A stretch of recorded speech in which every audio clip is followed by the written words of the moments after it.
باب 6۔ پھر میں نے دیکھا کہ برہ نے ان 7 مہروں میں سے ایک کو کھولا اور ان 4 جانداروں میں سے ایک کی گرج کی سی آواز سنی کہ آ، اور میں نے نگاہ کی تو کیا دیکھتا ہوں کہ ایک سفید گھوڑا ہے اور اس کا سوار کمان لیے ہوئے ہے، اسے ایک تاج دیا گیا اور وہ فتح کرتا ہوا نکلا تاکہ اور بھی فتح کرے۔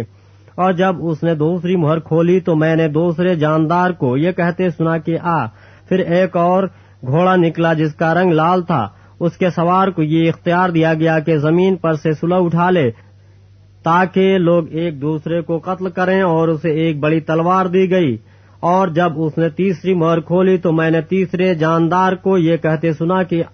آ، اور میں نے نگاہ کی تو کیا دیکھتا ہوں کہ ایک کالا گھوڑا ہے اور اس کے سوار کے ہاتھ میں ایک ترازو ہے، اور میں نے گویا ان 4 جانداروں کے بیچ میں سے یہ آواز آتی سنی کہ گیہوں دینار کے سیر بھر، اور جو دینار کے 3 سیر، اور تیل اور مے کا نقصان نہ کر۔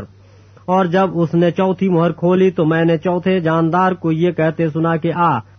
اور میں نے نگاہ کی تو کیا دیکھتا ہوں کہ ایک زرد سا گھوڑا ہے اور اس کے سوار کا نام موت ہے، اور عالم ارواح اس کے پیچھے پیچھے ہے، اور ان کو چوتھائی زمین پر یہ اختیار دیا گیا کہ تلوار اور کال اور وبا اور زمین کے درندوں سے لوگوں کو ہلاک کریں۔ اور جب اس نے 5ویں مہر کھولی تو میں نے قربان گاہ کے نیچے اس کی روحیں دیکھی جو خدا کے کلام کے سبب سے اور گواہی پر قائم رہنے کے باعث مارے گئے تھے، اور وہ بڑی آواز سے چلا کر بولیں کہ اے مالک، اے قدوس و برحق، تو کب تک انصاف نہ کرے گا اور زمین کے رہنے والوں سے ہمارے خون کا بدلہ نہ لے گا؟ اور ان میں سے ہر ایک کو سفید جامہ دیا گیا اور ان سے کہا گیا کہ اور تھوڑی مدت آرام کرو جب تک کہ تمہارے ہم خدمت اور بھائیوں کا بھی شمار پورا نہ ہو لے جو تمہاری طرح قتل ہونے والے ہیں۔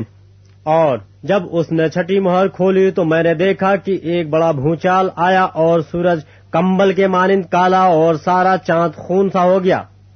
اور آسمان کے ستارے اس طرح زمین پر گر پڑے جس طرح زور کی آندھی سے ہل کر انجیر کے درخت میں سے کچے پھل گر پڑتے ہیں،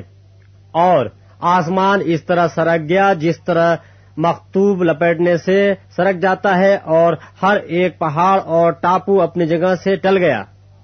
اور زمین کے بادشاہ اور امیر اور فوجی سردار اور مالدار اور زوراور اور تمام غلام اور آزاد پہاڑوں کے غاروں اور چٹانوں میں جا چھپے،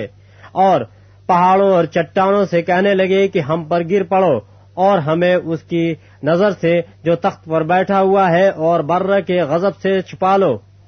کیونکہ ان کے غضب کا زور عظیم آ پہنچا، اب کون ٹھہر سکتا ہے؟